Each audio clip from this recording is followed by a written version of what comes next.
Bismillahirrahmanirrahim. Assalamualaikum warahmatullahi wabarakatuh. Hai teman-teman semuanya, apa kabar?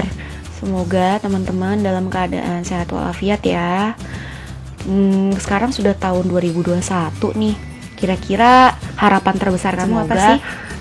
Pandemi ini cepat berakhir dan kita bisa beraktivitas seperti sedia kala. Amin ya rabbal alamin.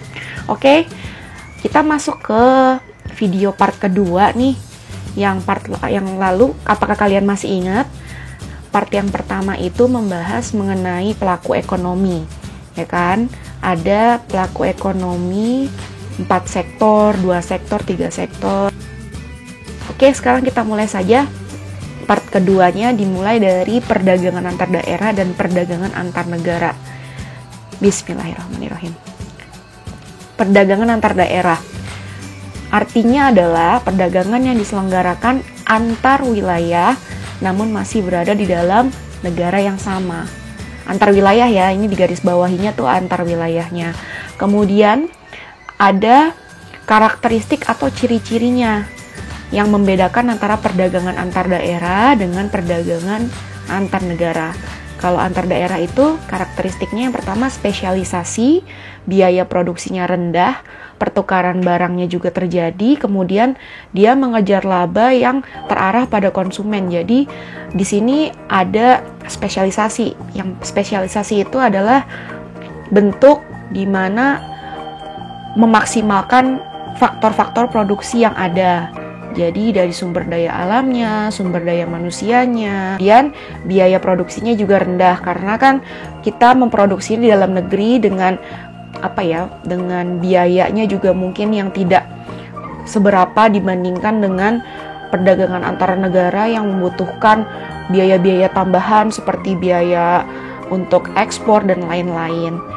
Nah, kemudian otomatis dia mengejar laba ya, mengejar keuntungan juga lah. Di mana-mana kalau yang namanya dagang pasti nyari untung dong ya kan. Kemudian terarah juga kepada konsumen. Nah, contoh terbesarnya yaitu kita itu penghasil kopra nih. Kalau dari gambar ya, kalian bisa lihat gambar sebelah kiri, itu penghasil kopra. Jadi kopra itu tuh kelapa, buah kelapa yang nantinya ada 2 hasil olahnya, dagingnya sama kulitnya atau batoknya. Kita masuk ke perdagangan antar negara. Tadi kan antar daerah, sekarang antar negara. Jadi pertukaran barang dan jasa antar penduduk negara yang berbeda. Jadi negara yang satu ke negara yang lain. Disitulah karakteristiknya disebutkan ada ekspor impor, karena ekspor impor ini merupakan prosesnya gitu loh, prosesnya dari perdagangan antar negara ini. Kalau ekspor dari negara kita ke negara lain, kalau impor dari negara lain ke negara kita. Kemudian ciri-cirinya atau karakteristik yang lain adalah menjaga kestabilan nilai mata uang dalam negeri, juga memberi laba kepada pelaku ekonomi. Kestabilan nilai mata uang dalam negeri ini berarti uang atau peredaran uang di dalam negeri akan stabil apabila barang-barang kita itu juga seimbang. Ada yang diproduksi untuk negeri ini, ada yang diproduksi untuk luar negeri, seperti itu. Nah, ini contohnya yang pertama, ekspor minyaknya Indonesia ke negara-negara Malaysia dan Singapura, terutama Singapura nih, karena Singapura itu kan tidak memiliki sumber daya alam ya. Jadi, sebagian besar sumber daya alam yang ada di Singapura itu masih kita ekspor untuk negaranya. Kemudian Indonesia, kalau untuk hal impor, kita masih sering lah beberapa kali mengimpor beras dari negara Vietnam, negara-negara persemakmuran di daerah ASEAN juga, di daerah Asia Tenggara. Lanjut. Nah, di sini kita akan melihat manfaatnya perdagangan antar negara, karena dibandingkan dengan antar daerah, antar negara itu lebih banyak benefitnya.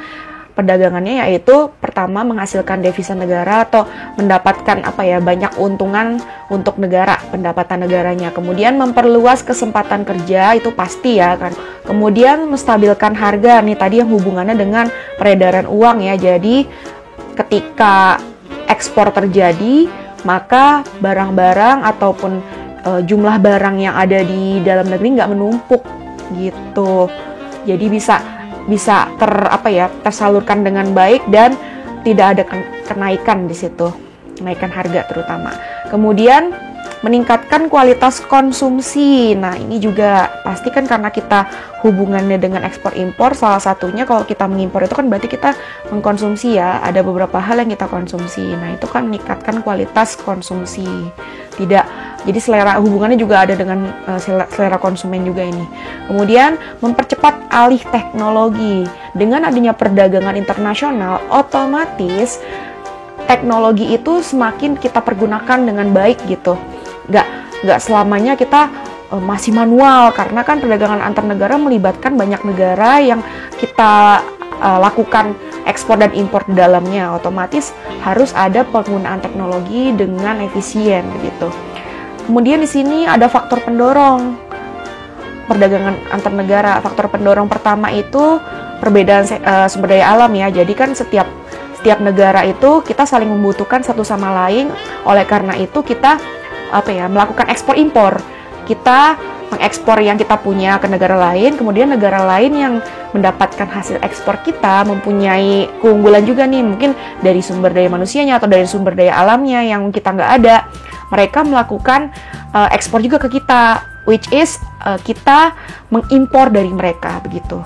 Kemudian seleranya konsumen itu kayak pelajaran kelas 7 ya, penghematan biaya produksi. Nah, kalau salah satunya dari pendorong perdagangan antar negara juga dia bisa menghemat biaya produksi. Terakhir, perbedaan teknologi. Jadi adanya teknologi yang kita nggak ada di negara kita, tapi di negara lain tuh ada, jadi kita jadi saling melengkapi. Kemudian faktor penghambatnya juga ada nih teman-teman. Yang pertama, tidak amannya suatu negara. Nah, di sini sering terjadi kecolongan. Aduh, bahasanya apa ya? Bukan kecolongan sih. Intinya banyak hal-hal yang ilegal terjadi karena perdagangan antar negara. Salah satunya kalau handphone dan lain-lain ada yang namanya black market dan itu ya jenisnya. Jadi barang-barang ilegal yang masuk ke negara kita tanpa dikenakan pajak bea cukainya begitu. Kemudian kebijakan ekonomi oleh pemerintah juga di situ banyak yang akhirnya ada beberapa hal yang mau diimpor dari negara lain tapi terhambat di kebijakan kita yang terlalu banyak ABCD-nya misal gitu. Terus kemudian tidak stabilnya kurs mata uang asing. Lanjut. Di sini saya ada analisa studi kasus nih, karena melihat dari beberapa berita di bulan Desember kemarin itu ada terjadi inflasi sedikit ya di beberapa sektor, yaitu salah satunya dari kelompok makanan, minuman, serta tembakau. Jadi menurut kalian nih, apakah perdagangan antar negara itu dapat menstabilkan harga ketika terjadi inflasi? Nah, Ibu mau teman-teman memberikan alasan atau pendapat mengenai studi kasus ini. Silakan tinggalkan di kolom komentar ya pendapat-pendapat kalian, ditunggu. Oke, sekarang kita masuk ke potensi ekonomi sektor maritim dan sektor agrikultur. Yang pertama mungkin gambar pertama, gambar kedua, ketiga itu sama ya, berhubungan dengan tanaman gitu dan tumbuh-tumbuhan. Ini salah satunya adalah dari bahan pangan, hortikultura dan lain-lain. Ada juga tanaman pangan. Kemudian yang terakhir itu yang gambarnya ada sapi nih ya kan, sapi sama kambing, ayam gitu. Nah, itu kan berarti dari peternakan. Ekonomi maritim ada beberapa hal yang bisa kita lihat subsektornya, yaitu pelayaran, perikanan, kemudian wisata baharinya, transportasi laut, kemudian energi terbarukan laut dan minyak bumi dan gas lepas pantai. Kemudian dibandingkan dengan yang subsektor ekonomi agrikultur, ini kan lebih ke tumbuh-tumbuhan dan tanaman ya. Yang pertama ada hortikultura dan tanaman pangan. Hortikultura ini yang jenisnya seperti buah-buahan, sayuran, ya macam pisang, apel, terus kemudian semangka, cabe, bawang itu masuknya ke hortikultura. Kalau tanaman pangan itu padi, jagung ya kan. Padi, jagung, terus apalagi banyak lah ya yang berupa tanaman pangan. Kemudian ada perikanan. Nah, di sini bedanya apa? Perikanan bukan harusnya masuk maritim. Kalau maritim ada perikanannya juga, tapi perikanan itu perikanan laut yang kita ngambilnya itu atau mendapatkannya itu dengan cara ditangkap gitu, penangkapan. Tapi kalau perikanan yang budidaya itu contohnya kayak ikan-ikan ditambak, ikan-ikan yang kita kita budidayakan. Kemudian peternakan gampang lah ya, ada ayam, ada sapi dan lain sebagainya. Perkebunan itu lebih ke bisa buat bahan pangan, tapi sebagian besar bukan bahan pangan saja, lebih ke arah untuk rempah-rempah juga bisa. Kemudian juga ini yang sering kita ekspor ke luar negeri ini, karena Indonesia itu penghasil cengkeh, penghasil apa aja tuh ya, penghasil lada, penghasil cengkeh, penghasil berbagai macam hasil perkebunan yang negara lain itu kurang gitu, dan masih melihat kualitas dari perkebunan kita. Kehutanan ini sebenarnya Indonesia itu kan hampir sama-sama Brazil ya, mungkin Brazil peringkat 1 nih. Nah, Indonesia itu kalau nggak salah peringkat 2 atau peringkat 3 gitu dalam segi kehutanan. Oleh karena itu, kita tuh sekarang sedih atau miris pastinya deh, kalian juga, ibu pun termasuk begitu, karena sering terjadi kebakaran hutan, pembukaan lahan yang besar-besaran, mengurangi hasil-hasil kehutanan kita gitu loh, kualitas kehutanan kita. Lanjut, ini gambar-gambar contoh dari maritim ya, subsektor ekonomi maritim. Ini ada, ya ini yang gambar yang sebelah kanan atas itu menggambarkan minyak bumi, pertambangan minyak bumi. Jadi dia memang ada di sekitar pantai, lepas pantai gitu, tapi ada lokasi-lokasi yang memang di sana di dasar lautnya itu terdapat banyak jasa termiknya itu yang bisa dihasilkan untuk bahan utamanya minyak bumi. Kalau kalian suka nonton film, kalian boleh nonton Deepwater Horizon, itu kalian bisa lihat bagaimana orang-orang di sana, di dalam pertambangannya ini, mereka mempertahankan mempertahankan hasil minyak yang sudah mereka olah, yang sudah mereka ambil dari dasar laut gitu. Itu bagus filmnya, ibu rekomendasikan film itu agar kalian lebih paham, oh ternyata minyak bumi itu yang begini. Oke, yang sebelah kiri atas ini ada gambar rumput laut ya. Jadi budidaya rumput laut di sekitar pantai. Terus yang bawahnya diving, jadi buat pariwisata, wisata bahari. Nah, yang sebelah bawah kanan itu hasil produksi dari ikan dari laut.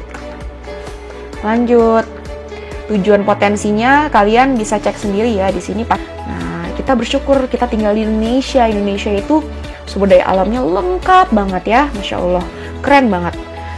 Pokoknya kita sebagai penerus bangsa ya, kan kita itu kumpulan generasi muda yang insya Allah bisa terus menjaga dan mempertahankan berbagai macam apa yang kita punya, kekayaan negara kita. Jangan sampai kita berlebihan mengeksploitasi sendiri sampai habis, nanti untuk generasi-generasi berikutnya tidak akan merasakan.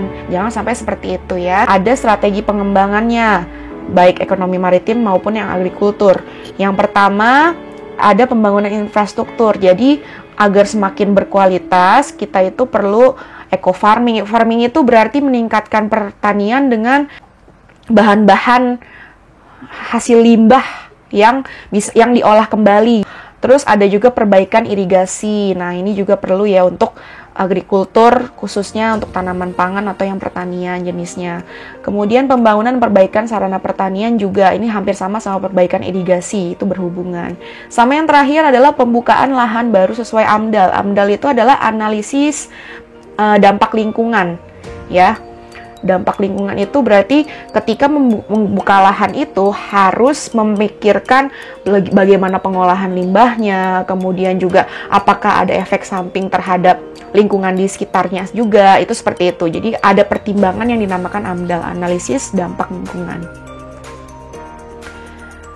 Yang terakhir adalah redistribusi pendapatan nasional. Redistribusi pendapatan yang pertama adalah sistem mendistribusikan kembali pendapatan dari masyarakat. Jadi kita itu istilahnya kita melakukan sesuatu yang nantinya akan kita dapatkan hasilnya, kita dapatkan manfaatnya di situ ya. Nah, untuk manfaatnya itu nggak hanya buat kita, manfaatnya bisa dipergunakan untuk orang banyak, untuk masyarakat luas. Kita lihat ada yang namanya jenisnya itu horizontal dan juga vertikal. Kalau yang horizontal itu distribusi pendapatan diawali dengan pemungutan pajak yang kita sering dengar lah ya, atau kita sering tahu. Ada pajak bumi bangunan, pajak kendaraan bermotor, pajak pertambahan nilai, pajak penghasilan, pajak barang mewah. Kemudian juga penggalangan dana untuk korban bencana. Kemudian kalau yang vertikal, ini masuknya itu lebih ke apa ya, sosial sih, untuk pembagian uang lebaran. Ini bukan lembaran, pembagian uang lebaran, angpau atau dana hibah. Jadi lebih untuk social welfare, untuk kesejahteraan masyarakat gitu. Lanjut ya. Oh, gambarnya. Kalian mau tahu nggak nih gambar apa? Ayo, kalau ada tulisan Samsat berarti apa nih? Pajak apa nih? Pajak kendaraan bermotor. Betul. Yuk kita lanjut. Di sini kita harus tahu alur distribusi itu kayak gimana. Wih, ada gambar McD. Wah, kita lihat dulu nih. Kalau step pertama di sini adalah melakukan konsumsi barang atau jasa. Jadi pertama nih, kita misalkan lagi mau jajan atau mau makan di restoran. Di sini ibu ngambil contohnya kita ke McD untuk makan nih, ya kan? Berarti kita melakukan konsumsi barang. Di sini gambarnya nasi uduk lagi, jadi lapar. Lanjut. Yang tahap keduanya, kita akan dikenakan pajak ya, yang diolah oleh pemerintah. Jadi kebijakan pajak ini akan diteruskan oleh McD-nya gitu, dari perusahaan McD-nya. Makanya setiap kita belanja ada struknya yang menunjukkan kita itu kena potongan termasuk pajak. Tuh ada kata-kata eat in total termasuk pajak. Nah, itu pajaknya segitu tuh ya kan. Jadi dikenakan pajak di sana. Termasuknya berapa. Jadi setiap makanan yang setiap kita beli itu pasti kena pajak. Oh iya, kalian pasti bingung ya, kenapa kalau kita karaokean, misalkan kayak di karaokean yang depannya I sama ada V, inisial IV lah gitu, misalkan nih, yang kalian suka karaokean nih. Nah, itu pasti merasakan, loh kok makanan di tempat karaokean itu bisa mahal ya, kenapa ya? Karena dikenakan pajaknya lebih besar, itu kan jenis karaokean itu kan adalah jenis hiburan ya, jatuhnya seperti bioskop gitu, atau taman-taman hiburan seperti Dufan, makanya itu semacam tempat hiburan karaokean itu. Nah, ini step terakhirnya, dilanjutkan dari yang kedua tadi, disalurkan. Jadi setelah diolah, pajak-pajak yang sudah diambil ya, yang sudah dikenakan dari berbagai macam jenis usaha, itu nantinya akan disalurkan dalam bentuk subsidi. Jadi diolah oleh pemerintah terlebih dahulu, kemudian disalurkan dalam bentuk subsidi. Ya, makanya negara kita itu, apalagi di daerah Jakarta, kota-kota besar itu masih sering melakukan pembangunan seperti jalan layang, kemudian pembangunan kendaraan-kendaraan yang transportasi umum dan lain sebagainya. Begitu. Itu adalah bentuk redistribusi pendapatan dari pemerintah ke masyarakat. Paham sampai sini? Jadi pajak yang kita peroleh itu dikembalikan dalam bentuk pembangunan fasilitas juga, atau subsidi bahan bakar. Misalkan kenapa Indonesia itu dari Pertamina mengeluarkan ada yang namanya Pertalite, Premium, itu kan semua minyak bahan bakar minyak yang bentuknya dimurahkan untuk biar kita bisa beli gitu, biar masyarakat semua kalangan dari menengah ke bawah itu juga bisa merasakan bahan bakar minyak yang bisa menyesuaikan dengan upahnya mereka gitu. Nah, selain dari subsidi atau fasilitas yang diberikan oleh pemerintah bentuk redistribusinya, tapi kita juga ada namanya program-program pemerataan ekonomi. Ini salah satu redistribusi pendapatan juga loh, jangan salah ya. Pertama, ada jaminan, pemberian jaminan. Nah, kalau kalian nanti sudah kerja atau orang tua kalian pasti punya yang namanya BPJS Kesehatan, kemudian juga ada kartu Indonesia Pintar, kartu Indonesia Sehat. Biasanya kalau teman-teman kamu di sekolah negeri itu banyak yang dapat kartu Indonesia Pintar. Oke, lanjut. Yang kedua adalah pemberian kredit lunak. Jadi kredit ini untuk UMKM, usaha kecil menengah ya kan. Jadi di situ ada namanya pemberian kredit lah ya, pemberian peminjaman modal untuk usaha kecil. Kemudian yang terakhir ada pengembangan industri kecil. Nah, di sini juga ada beberapa yang ditujukan untuk mempercepat pemerataan pendapatan di suatu daerah. Kemudian juga dia memperluas kesempatan kerja nih yang pertama nih. Setiap daerah beberapa pasti ada yang namanya pengembangan industri kecil. Mereka masih ada yang seperti ini nih. Jadi menampung banyak tenaga kerja, kemudian juga bisa mengurangi kemiskinan karena kan dari tenaga kerja yang diserap itu cukup banyak. Ya, walaupun mungkin keahliannya kurang apa-apa tapi bisa dibantu gitu, dibantu untuk mengasah skillnya mereka dengan pengembangan industri kecil ini. Sampai situ teman-teman, kalau masih belum paham juga, kalian boleh nonton-nonton kembali dan sering nonton berita nih. Kalau kalian sering nonton berita nih, ini saran ibu ya, kalian harus sering nonton berita. Berita itu akan membuka kalian agar lebih lebih aktif, lebih bisa berpikir kritis gitu terhadap sesuatu yang terjadi saat ini. Oke, selesai. Terima kasih teman-teman sudah memperhatikan atau menyimak videonya sampai selesai. Semoga bermanfaat ya. Karena nantinya kan tinggal satu bab lagi, ada tentang sejarah. Jadi teman-teman jangan lupa share ke teman-teman yang lain, ke teman-teman kamu untuk belajarnya biar bisa bareng-bareng nih. Oh, IPS aku paham, kamu paham. Asik. Kita sepaham deh. Nggak bercanda. Jadi intinya silakan share ke teman-teman kalian yang mungkin juga masih banyak yang belum paham tentang IPS. Semoga videonya membantu ya. Oke, sampai bertemu di video berikutnya di bab 4. Assalamualaikum warahmatullahi wabarakatuh. Thank you.